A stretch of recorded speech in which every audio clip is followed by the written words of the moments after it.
Hello guys, आज की इस वीडियो में देखेंगे कि डेटा स्ट्रक्चर्स एंड एल्गोरिदम क्या होता है। इस वीडियो को देखने के बाद डेटा स्ट्रक्चर्स एंड एल्गोरिदम का कॉन्सेप्ट 100% आप सीख जाएंगे, ये हम आपको गारंटी देता हूं। तो चलिए स्टार्ट करते हैं। डेटा स्ट्रक्चर्स एंड एल्गोरिदम, सबसे पहले देखते हैं कि एल्गोरिदम्स होता क्या है। Sequence of finite steps, basically जो एल्गोरिदम होता है वो सीक्वेंस ऑफ फाइनाइट स्टेप्स होते हैं। जब फाइनाइट स्टेप्स होंगे तो उस एल्गोरिदम को एग्जीक्यूट होने में फाइनाइट अमाउंट ऑफ टाइम भी लगेगा। जैसे हम एग्जांपल के तौर पे लेते हैं मल्टीप्लाई टू नंबर्स। हमें यदि दो नंबर को मल्टीप्लाई करना हो तो उसका हम एल्गोरिदम कैसे लिखेंगे। तो first step, take two numbers. सबसे पहले हम उसको टू नंबर लेंगे, यानी एक नंबर को ए में स्टोर करा लेंगे और दूसरे नंबर को बी में स्टोर करा लेंगे। उसके बाद सी नाम का वेरिएबल लेंगे। दूसरे स्टेप में उन दोनों वेरिएबल का प्रोडक्ट करके सी नाम के वेरिएबल में स्टोर कर लेंगे। तीसरा स्टेप, हम इस सी को रिटर्न कर जाएंगे। तो यहाँ पर आप देख रहे हैं, यहाँ पे मल्टीप्लाई टू नंबर्स का जो एल्गोरिदम है उसमें फाइनाइट स्टेप्स हैं जिसको हम काउंट कर सकते हैं 1 2 3। जब फाइनाइट स्टेप्स हैं टू नंबर्स के मल्टीप्लाई करने का, तो इसको एग्जीक्यूट होने में फाइनाइट अमाउंट ऑफ टाइम भी लगेगा, इसलिए यहाँ पर लिखा गया है फाइनाइट अमाउंट ऑफ टाइम। ठीक है फ्रेंड्स, आई होप आपको समझ में आ गया होगा। और ये जो 1 2 3 है फाइनाइट स्टेप्स हैं। तो हम देखते हैं कि किसी भी एल्गोरिदम का प्रॉपर्टीज़ क्या होता है, ये बहुत इंपॉर्टेंट है। पहला, terminate after finite amount of time. हम आपको यहीं पे बताया हूँ कि जब फाइनाइट स्टेप्स होंगे तो उस एल्गोरिदम को एग्जीक्यूट होने में, यानी ख़त्म होने में, उसको टर्मिनेट होने में फाइनाइट अमाउंट ऑफ टाइम लगेगा। ठीक है। दूसरा क्या है, प्रोड्यूस एटलीस्ट वन आउटपुट। मतलब कोई भी एल्गोरिदम हो वो एटलीस्ट वन आउटपुट प्रोड्यूस ही करता है। तीसरा, independent of any programming language. जैसे हम जो एल्गोरिदम होते हैं वो हम किसी भी लैंग्वेज पर अप्लाई कर सकते हैं, चाहे वो जावा हो, पाइथन हो, मतलब कुछ भी हो, चाहे C++ हो। We can apply algorithm on every language. वो मतलब प्रोग्रामिंग लैंग्वेज से जो एल्गोरिदम्स ना एकदम इंडिपेंडेंट होता है, स्वतंत्र होता है। हम एल्गोरिदम्स को किसी भी लैंग्वेज पर अप्लाई कर सकते हैं। आई होप आपको ये पॉइंट समझ में आया होगा। अब हम देखते हैं चौथा पॉइंट क्या है, अनएम्बिग्यूअस यानी डिटर्मिनिस्टिक होना चाहिए।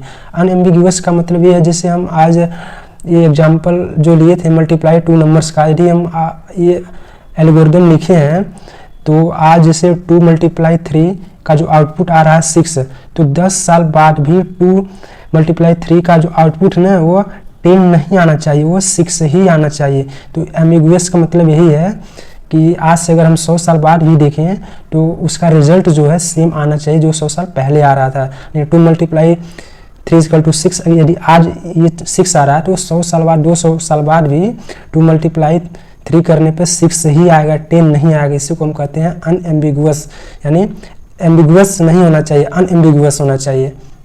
आई होप आपको ये चौथा पॉइंट समझ में आया होगा। तो हम एक एग्जांपल देखते हैं, जैसे वाइल के अंदर हमने लिख दिया ट्रू, इसके अंदर हमने system.out.println my name is Ajay Yadav, हम इसको प्रिंट कराना चाह रहे हैं। और हमें ये क्वेश्चन पूछ रहा है, above code is valid algorithm और नॉट। बताना ये जो कोड है लिखा गया यह वैलिड एल्गोरिदम है या नहीं। अब किसी भी कोड को वैलिड एल्गोरिदम बताने के लिए वो है या नहीं, तो हमें ये 4 प्रॉपर्टीज़ को माइंड में रख कर हमें उसको सॉल्व करना है। ये 4 प्रॉपर्टीज़ जो है ना बहुत इंपॉर्टेंट है, आप इसे अच्छे से पढ़ लीजिएगा। तो ये क्या नाम है, हमेशा ट्रू होता रहेगा। वाइल जैसे मेरा कंट्रोल आएगा ये ट्रू होगा, फिर इसको प्रिंट कराएगा, फिर ऊपर जाएगा, फिर ये ट्रू होगा, फिर प्रिंट कराएगा। मतलब ये फाइनाइट अमाउंट ऑफ टाइम नहीं है, मतलब इनफाइनाइट तक मेरा ये लूप चलता रहेगा। तो यहाँ पे पहला ही कंडीशन ये नहीं सेटिस्फाइड कर रहा है, terminate after finite amount of time. चूँकि ये इनफाइनाइट टाइम तक मेरा ये कोड चलता रहेगा, इसलिए हम कहेंगे ये जो कोड है वह वैलिड एल्गोरिदम नहीं है। मतलब यहाँ पे लिखे हैं इनफाइनाइट अमाउंट ऑफ टाइम, क्योंकि यहाँ पे वाइल लूप के अंदर हमने ट्रू लिखा हूँ, तो जैसे कंट्रोल यहाँ आएगा ट्रू होगा, फिर इसके अंदर जाएगा ये प्रिंट कराएगा, फिर उसके बाद ऊपर जाएगा फिर ट्रू प्रिंट कराएगा। मतलब ये इनफाइनाइट टाइम तक चलता रहेगा। चूँकि एल्गोरिदम का जो पहला रूल होता है after finite amount of time बाद उसको टर्मिनेट हो जाना है, लेकिन ये इनफाइनाइट टाइम तक चल रहा है, यानी ये वैलिड एल्गोरिदम नहीं है। ठीक है फ्रेंड्स, आई होप आपको समझ में आ गया होगा। अब हम देखते हैं कि डेटा स्ट्रक्चर बेसिकली होता क्या है।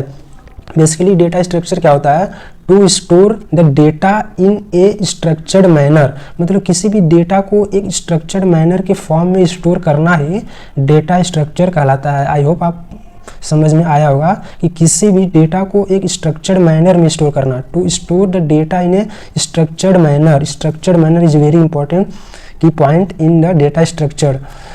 To store the data in a structured manner is called data structure. I hope आपको ये समझ में आया होगा। जैसे स्टैक एक डेटा स्ट्रक्चर है, queue, arrays, searching, sorting, heap, ये सब क्या है, एक डेटा स्ट्रक्चर्स हैं। इसको हम आगे बहुत डिटेल में पढ़ेंगे। 100% आपको मैं कॉन्सेप्ट क्लियर करा दूंगा, सीख जाएंगे। बस हमारे वीडियो को आप लोग फॉलो करते रहिए। अब देखते हैं, एक प्रॉब्लम स्टेटमेंट है कि ये प्रॉब्लम स्टेटमेंट कह रहा है कि sum of natural number given the value of n by the user. एक प्रॉब्लम है जिसमें n जो है ना यूजर दे रहा है, तो हमें इसको फाइंड आउट करना है n नंबर का सम। n यूजर देगा और हमें n तक का सम फाइंड आउट करना है। पहला अप्रोच है with the help of loop. Simple हम क्या करेंगे, एक फॉर लूप लगाएंगे और उसमें हम i को 1 से इनिशियलाइज कर देंगे और उसको हम less than equal to n तक चलाएंगे और इसको यहाँ पर हम अपडेट कर देंगे। बेसिकली फॉर लूप में क्या होता है, सबसे पहले हम इनिशियलाइज करते हैं और इसको कहाँ तक चलाना है उसको हम कंडीशन में लिखते हैं और उसको यहाँ पर अपडेट कराते हैं। तो बेसिकली जब फर्स्ट टाइम लूप चलता है ना, पहले इनिशियलाइज होता है और उस पर कंडीशन चेक होता है और उसके बाद थर्ड स्टेप में अंदर जाता है वो कैलकुलेट होने के लिए। जैसे i इक्वल टू 1 हुआ, अब तो यहाँ पे कंडीशन चेक होगा 1 लेस देन इक्वल टू 10 यानी कंडीशन ट्रू, तो अंदर आएगा। तो सम नाम का हमने एक वेरिएबल लिया हूँ, इसमें हम 0 से इनिशियलाइज कर लिए। सपोज करिए मेमोरी है कंप्यूटर में, 0 से इनिशियलाइज किए थे और यहाँ पे क्या हुआ 0 1 ऐड हुआ, तो यहाँ पे सपोज 1 हो गया। उसके बाद जो जब सेकेंड टाइम ये लूप चलेगा तो मतलब यहाँ पर क्या होगा, इंक्रीमेंट होगा, अपडेट होगा बाई 1 से, तो i की वैल्यू 2 हो जाएगी। और उसके बाद कंडीशन चेक होगा, क्या जो 2 है लेस देन इक्वल टू 10 यानी कंडीशन ट्रू है, तो इसके अंदर आएगी।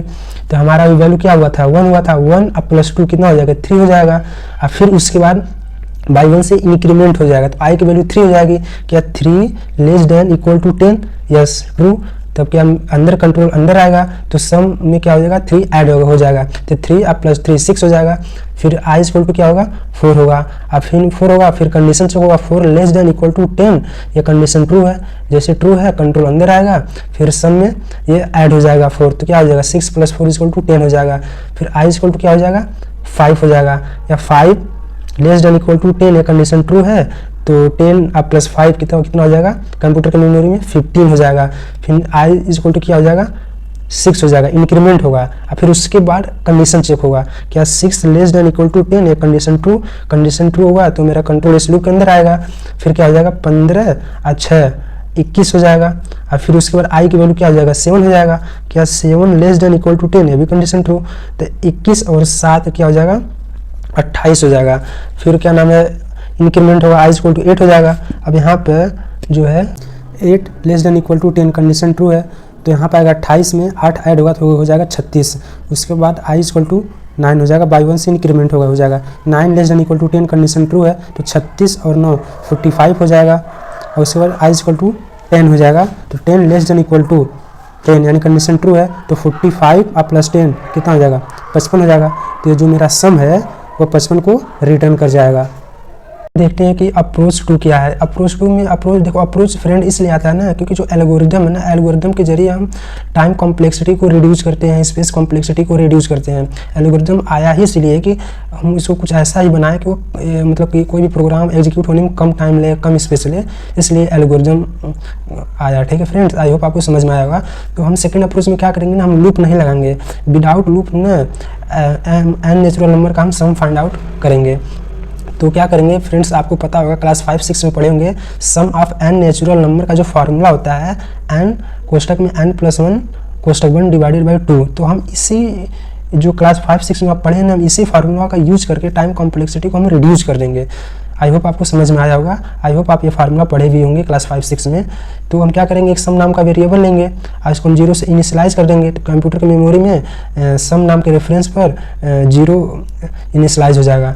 और इसके बाद हम क्या करेंगे, जैसे n की वैल्यू यदि यूजर हमें देता है सपोज 10, जो हम पिछले एग्जाम्पल में हम देख चुके हैं, तो 10 n प्लस 1 है, 10 प्लस 1 डिवाइडेड बाई 2, तो क्या होगा तो 10 मल्टीप्लाई 11 डिवाइडेड बाई 2, 2 पच्चे 10, 11 पच्चे 55। यहाँ पे मेरा जो रिटर्न होगा यहाँ पे वो 55 हो जाएगा। आई होप आपको ये समझ में आया होगा कि फ्रेंड्स यहाँ पर आप ये देख पा रहे होंगे अप्रोच 1 अप्रोच 2 में, यहाँ पर हम विदाउट लूप हम अपने डेस्टिनेशन तक पहुँच गए हैं, बिना लूप यूज किए हम अपना आंसर फाइंड आउट कर लिए। इसमें टाइम नहीं लगा, इसमें जो टाइम कॉम्प्लेक्सिटी है ना वो कांस्टेंट है और स्पेस कॉम्प्लेक्सिटी भी क्या है, कांस्टेंट है। तो इसलिए एल्गोरिदम आते हैं कि मतलब टाइम को रिड्यूस करें और स्पेस कॉम्प्लेक्सिटीज को जितना ऑप्टिमाइज हो सके, जितना ऑप्टिमल सॉल्यूशन हो सके वो प्रोवाइड करें। आई होप आपको डेटा स्ट्रक्चर्स एंड एल्गोरिदम का कॉन्सेप्ट 100% समझ में आ गया होगा। यदि कोई डाउट है प्लीज़ बताइए और फिर हम आगे बताने का और कोशिश करेंगे अच्छे से। आई होप लेकिन आपको समझ में आ गया होगा। और फ्रेंड्स नेक्स्ट वीडियो में यदि आप कमेंट करेंगे तो हम टाइम और स्पेस कॉम्प्लेक्सिटी के बारे में बहुत बढ़िया डिटेल्ड वीडियो लेकर आएंगे, जो कि आप 100% सीख जाएंगे कि बेसिकली टाइम और स्पेस कॉम्प्लेक्सिटी होता क्या है। सो फ्रेंड्स मिलते हैं अगले वीडियो में। जय हिंद, जय भारत।